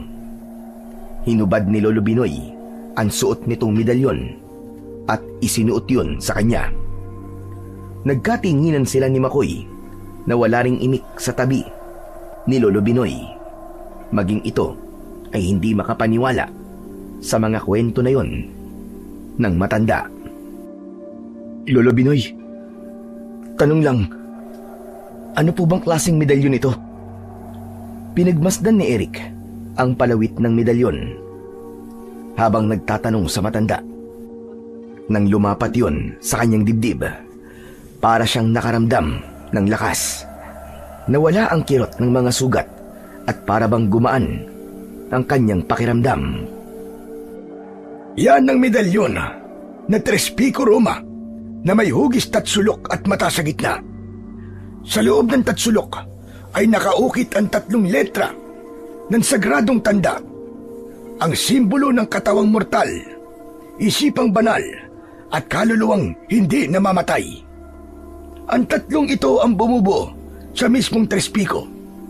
Kaya magagamit mo yan sa kahit na anong masasamang elemento na magtatangka sa buhay mo.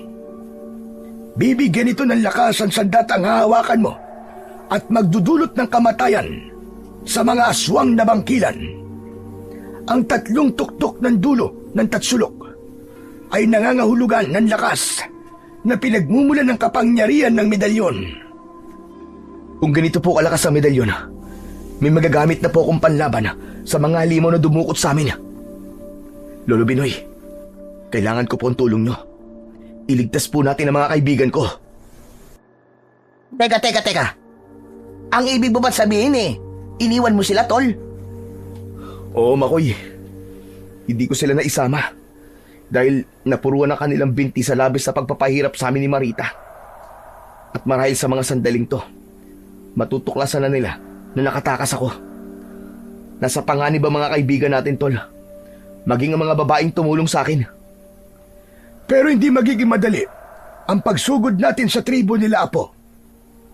Kailangan natin ng matinding pagsasanay sa paggamit ng medalyon at sa sandatang ibibigay ko sa iyo. Taglit na tumayo ang matanda at pumasok sa loob ng silid nito. Pagbalik ay dala na nito ang isang sandata na nakabalot sa kulay itim na tela na natatalian ng pulang tali. Iniabot ni Lolo Binoy ang bagay na yon kay Eric. Lolo Binoy, ano naman po to?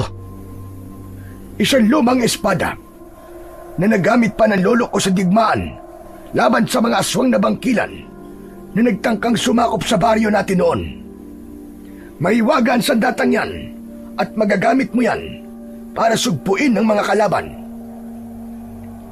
Hinawakan ni Eric ang espada. Inalis niya ang telang bumabalot dito.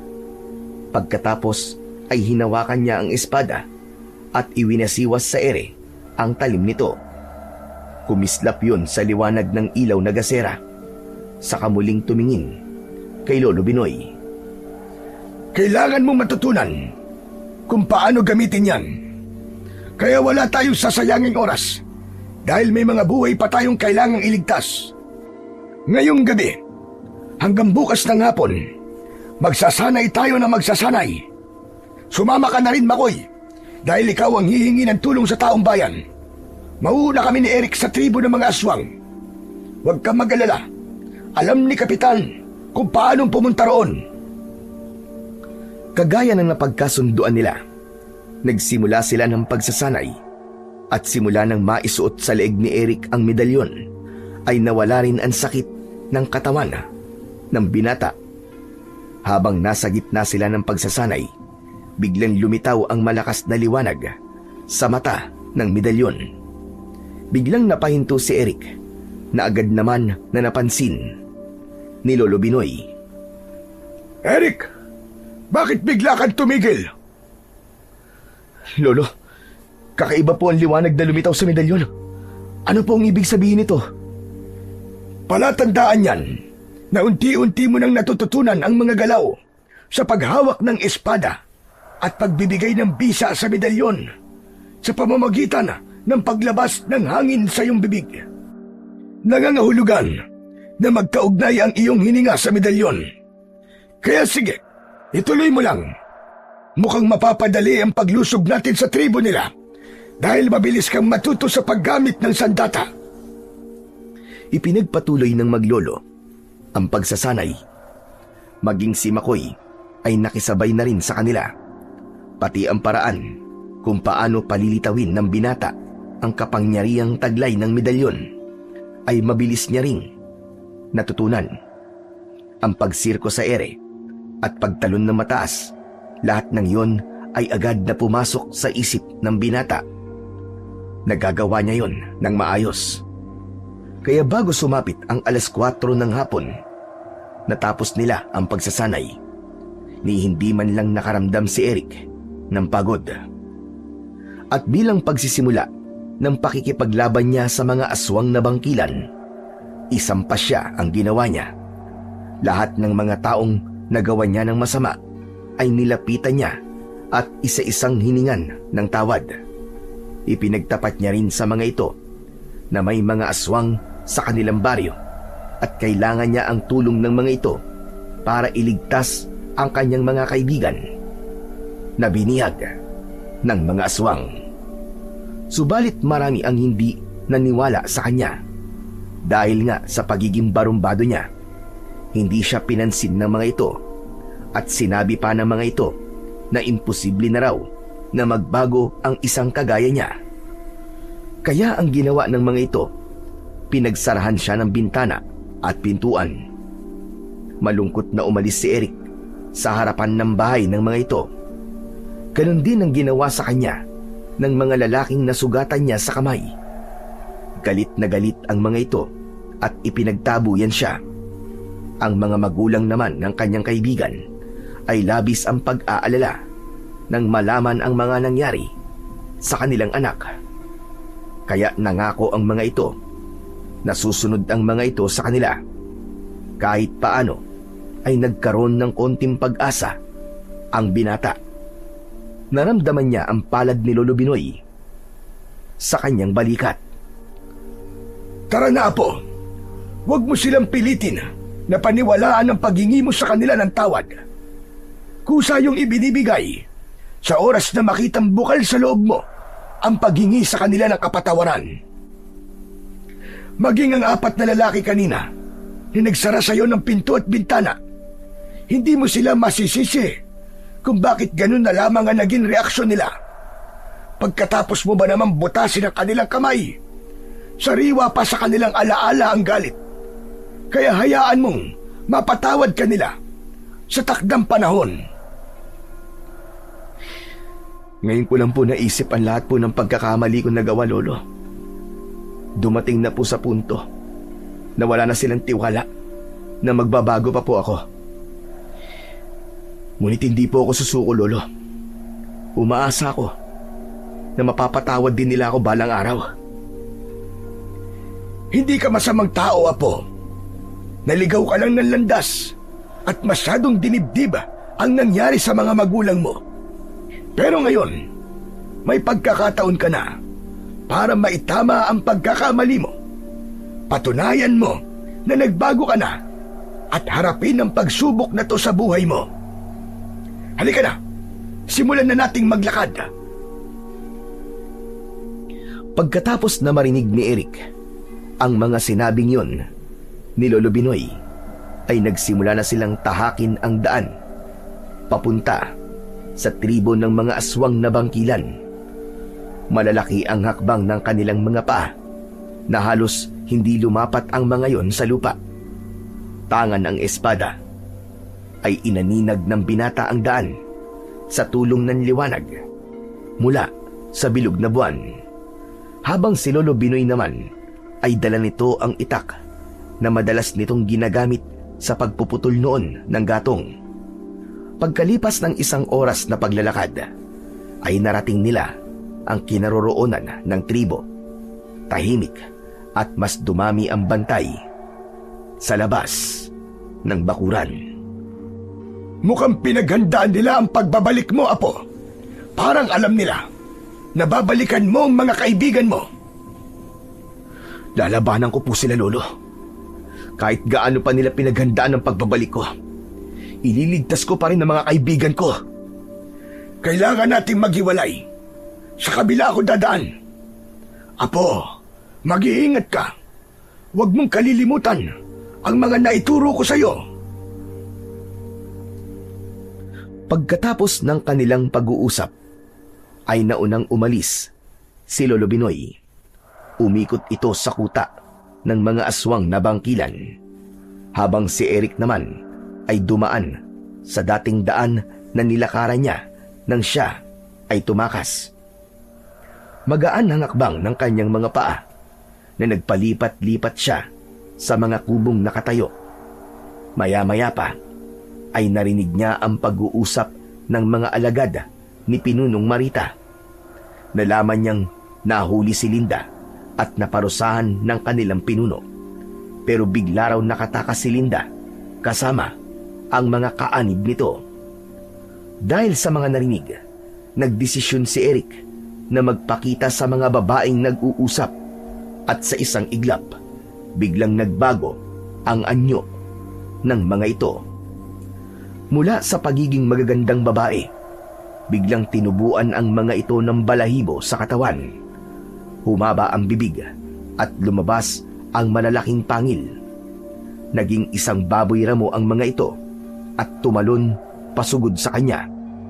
Umikot si Eric habang nakataas ang kanyang espada. Tinamaan niya ang mga ito sa leeg at laking gulat ni Eric nang masunog ang mga ito sa kanyang harapan. Lumitaw rin ang kulay dilaw na liwanag na hugis bilog sa kanyang harapan, na parang ito ang nagsisilbing kalasag niya laban sa mga aswang. Hanip, ang galing! Ganito pala kalakas ang medalyon kapag may hawak akong espada. Nang mga sandaling yon, ay walang kaalam-alam si Eric na pinagmamasdan na siya ni Pinunong Marita habang nakangising nakahawak sa espada. Katabi ang mga kasama nitong Amazona, hawak ang pana at nakatutok sa kanyang kinatatayuan. Bahagya pa siyang nagulat nang sa paghakbang niya ay umalingaw-ngaw ang malakas na boses ni Marita. Ang lakas ng loob mong bumalik pa rito sa tribo namin. At may dala ka pang espada na akala mo naman ay may magagawa laban sa amin. Huwag mong maliitin ang espada na to, tanda. Dahil ito mismo gagamitin ko sa pagpatay sa'yo.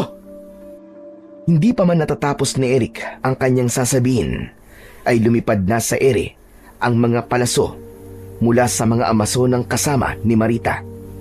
Pero hindi tumagos ang mga yon sa katawan ni Eric dahil napigilan ang mga yon ng malakalasag na liwanag na lumitaw sa harapan ng binata. Lahat ng palaso na tumama sa liwanag ay bumalik sa mga kalaban. Lahat ay tumama sa leeg ng mga ito at tumagos yon sa leeg ng mga Amazona. Bumagsak sa lupa ang lahat ng tinamaan ng palaso habang nagkikikisay at nasunog ang katawan. Napaatras ang kalaban at bumakas ang pagtataka sa muka ni Marita. Teka, anong ginawa mo? Bakit bumalik ang mga palaso sa mga alagad ko? Wala akong ginawa para bumalik ang palaso sa kanila, Marita. Ipinapakita ko lang na kaya kitang patayin gamit ang sandata ko. Kaya humanda kang demonyo ka dahil katapusan mo na. Masyado mo minaliit ang sandata ko. Pagkatapos magtatanong ka, ha? Bakit hindi ka ngayon umatake nang makita mo ang hinahanap mo?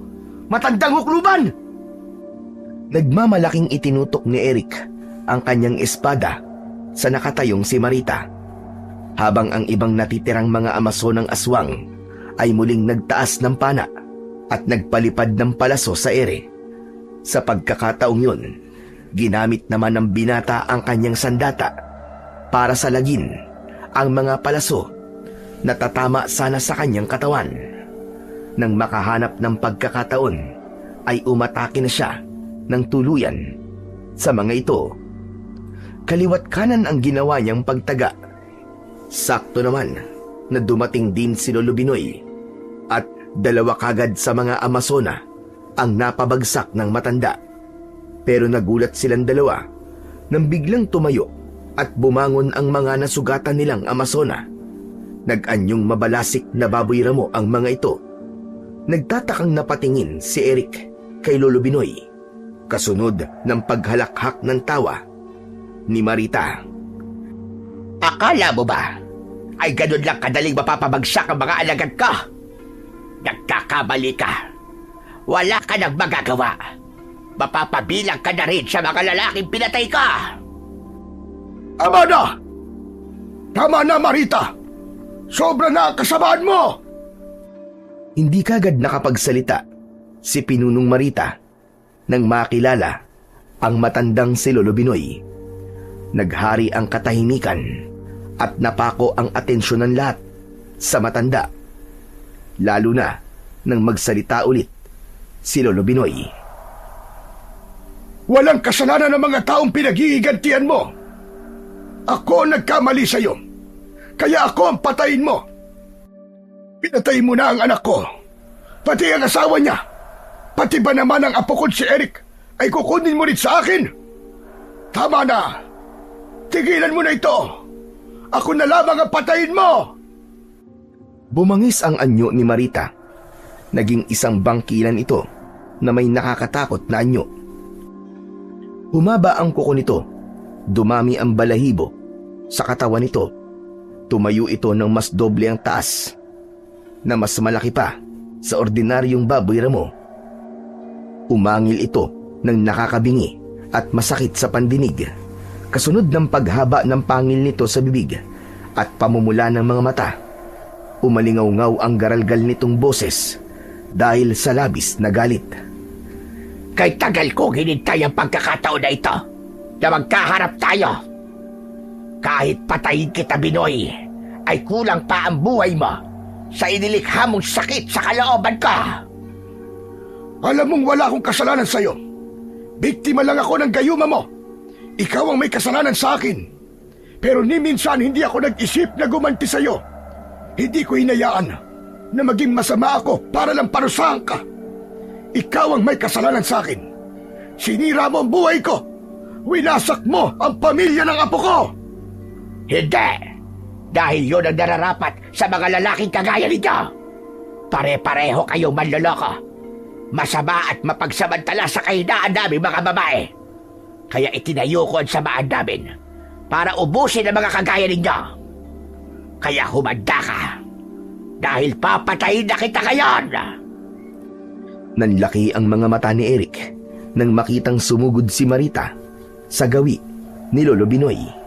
Nakipaglaban ito sa matanda at nagpambuno gamit ang mga sandata ng mga ito.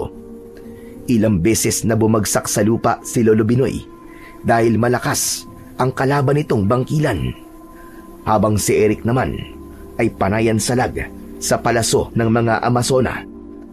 Isang mataas na pagtalon ang ginawa ng binata at sakto ang pagbagsak niya sa harapan ng mga kalaban.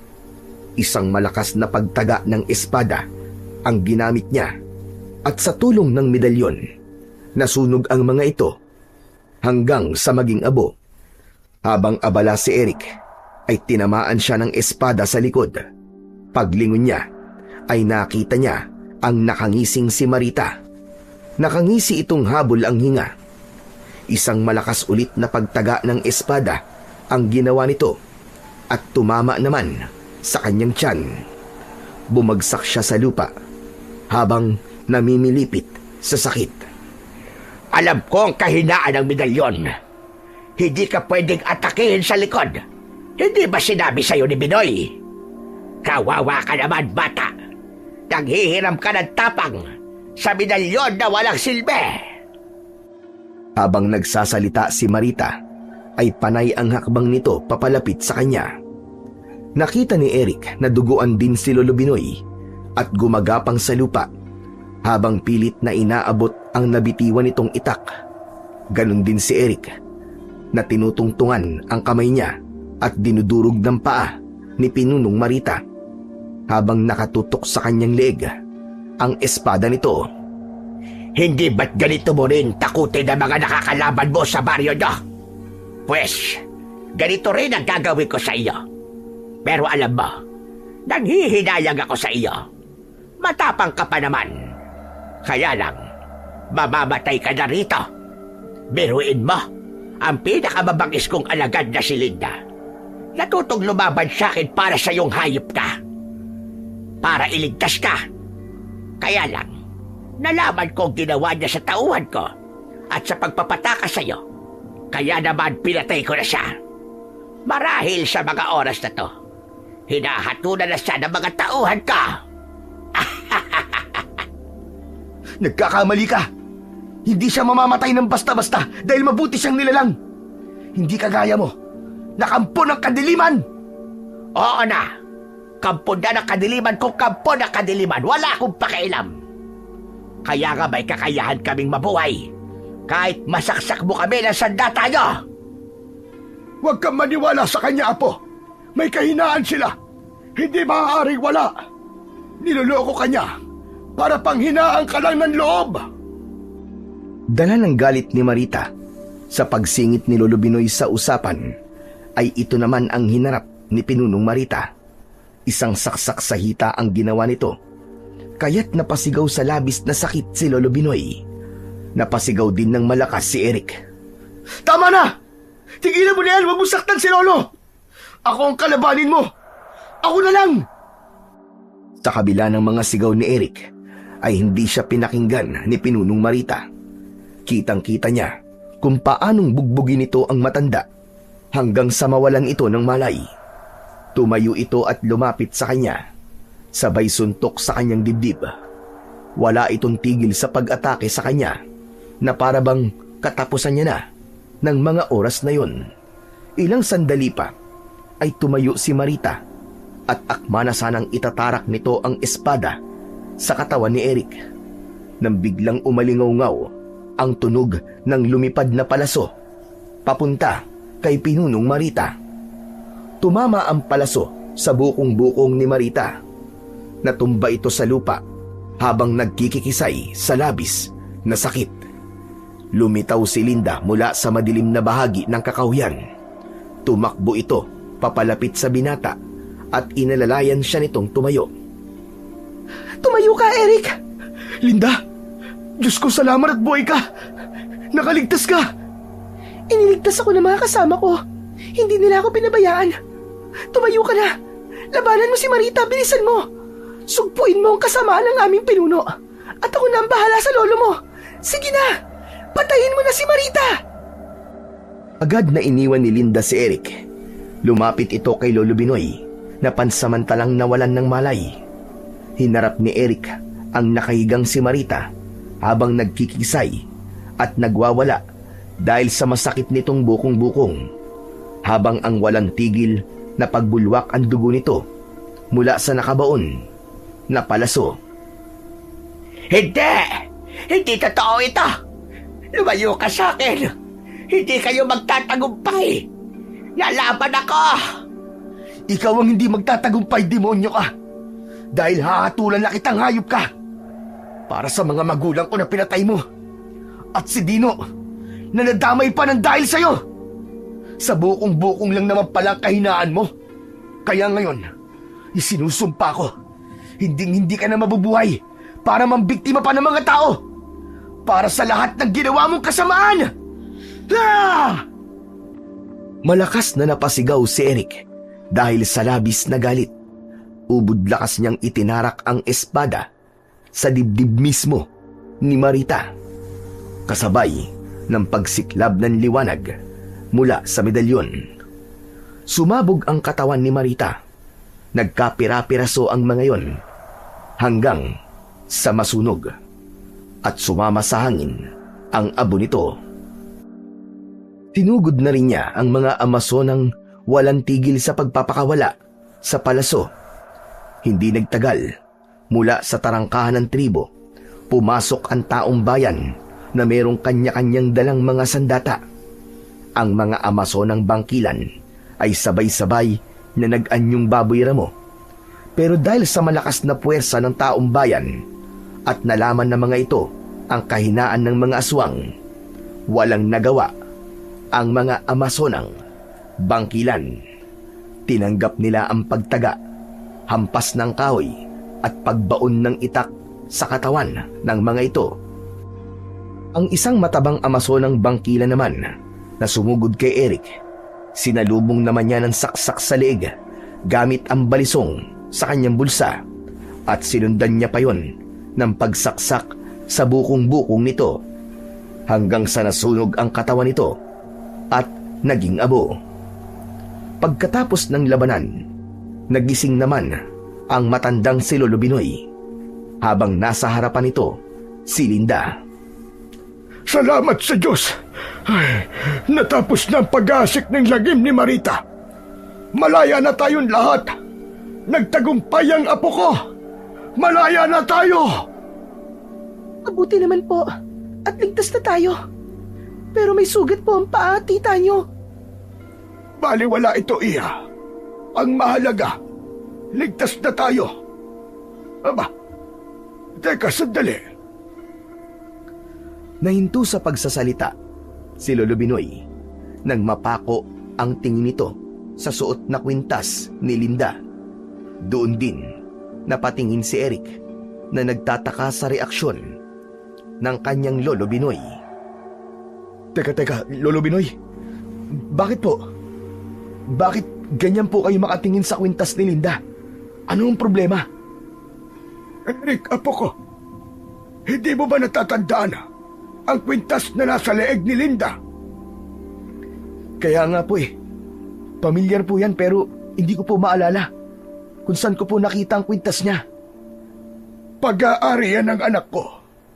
Ang tatay mo, ang may-ari ng kwintas na yan. Ikaw ang unang gumamit niyan.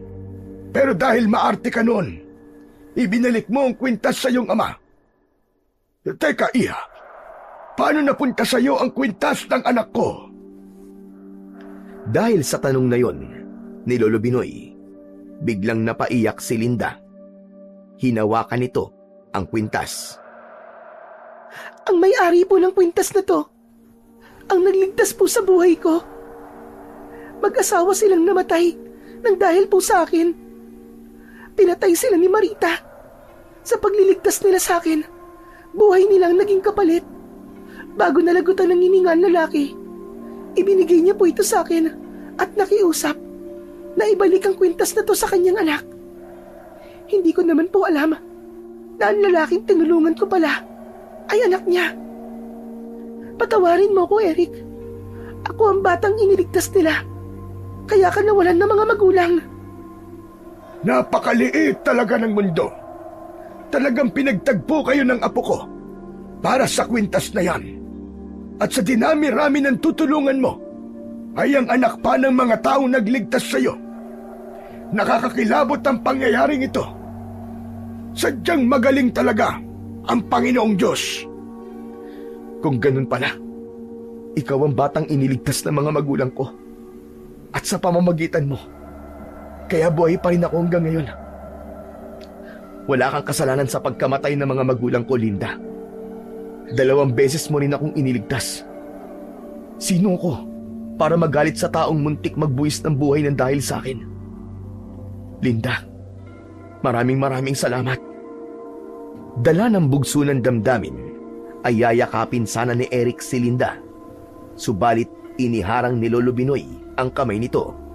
Tama na yan, apo. Dalaga pa rin si Linda at binata ka naman. Ligaw muna bago yakap. Ikaw talaga. Napakabilis mo. Lolo naman eh. Parang yakap lang naman eh. Wala namang mali siya yun. Walang mali sa kalokohan mo. Isa pa, baka mapaso si Linda sa suot mong medalyon. Ang ganda pa naman, masusunog lang ang balat. Napahagit-git na lamang sa tuwa si Linda habang nagmamaktol naman si Eric dahil sa sinabi ng kanyang lolo. Maya-maya pa ay hinubad ni Linda ang suot na kwintas at iniabot yon sa binata. Heto na, Eric. Ibabalik ko na sa itong kwintas. Wag na. Para sa'yo naman talaga yan eh. Ako naman ang magbibigay niyan sa'yo. Oo nga pala, teka. Paano ka nga pala ngayon? Ipagpapatuloy ko na simulan namin. Ngunit sa paggawa na ng kabutihan. Huwag ka mag-alala. Handa kaming tumulong sa lahat ng mga kababaryo nyo. Basta't magsabi lang kayo. Linda. Pwede ba kaming dumalaw rito paminsan-minsan? Oo naman. Bukas ang aming tribo para sa inyo, Eric. Lalo na sa mga kaibigan mo. At asahan mo na kapag kinailangan mong tulong namin, ay nakahanda kaming tumulong sa inyo sa abot ng aming makakaya. At kung may susunod pang mga nilalang na mag-aasik ng lagim sa lugar na to, kami ang unang haharap sa kanila para sa inyo. Kung nasan man ang mga magulang mo ngayon, ay sobra akong nagpapasalamat sa kabutihan nila para sa akin. Pagkatapos nilang mag-usap, ay lumitaw na rin sa kanilang harapan ang taong bayan na tumulong sa kanila. Sina Makoy, Pedro at Juan ay nakangiting nakatingin kay Linda. Hindi pinabayaan ng dalaga ang mga ito para manatiling buhay. Habang ang apat na lalaki naman na nakaaway ni Eric na may benda pa sa kamay ay magkatulong sa nakahigang si Dino na hindi naman pala tuluyang napatay dahil nailigtas ito ni Linda. Hinangaan ng lahat ang husay ng dalaga habang ang mga tao naman ay tinanggap ang paghingi ng tawad ni Eric. Nang gabing iyon ay natapos ang malagim na paghahari ni Marita, isang babaeng naghiganti sa madilim na sinapit sa kanyang nakaraan. Kaya lang, ang pagiging maling gawain niya ang nagtulak sa kanya para malugmok sa kamatayan at ipagpalit ang kaluluwa sa hari ng kadiliman.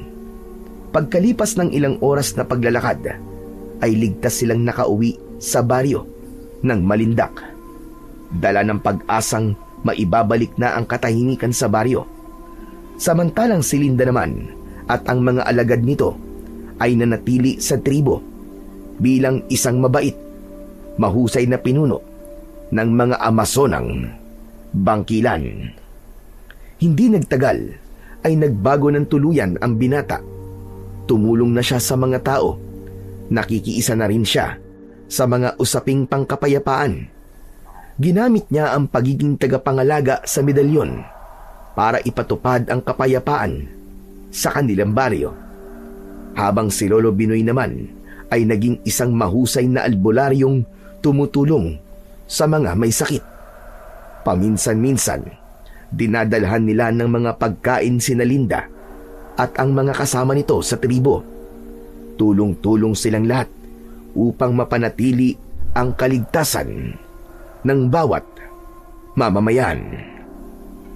Ika nga sa kasabihan, tumulong ka ng walang hinihintay na kapalit dahil bahala na ang Diyos sa iyo sa pagganti ng kabutihang nararapat para sa iyo. Yun ang hiwaga ng Panginoon sa buhay ng tao. Sadyang nagpapadala siya ng mga anghel na tutulong sa iyo sa oras ng kagipitan at bilang ganti, tumulong ka rin sa iba ng bukal sa iyong kalooban at walang inaasahang kapalit. Maging mabuting nilalang at alisin ang galit sa dibdib. Dahil kahit na kailan, walang maibubungang maganda sa buhay ng tao ang paghiganti at hindi pagtanggap sa pagkakamali. Matutong magpatawad, magpakumbaba para ang buhay mo ay magkaroon ng katahimikan at kapayapaan.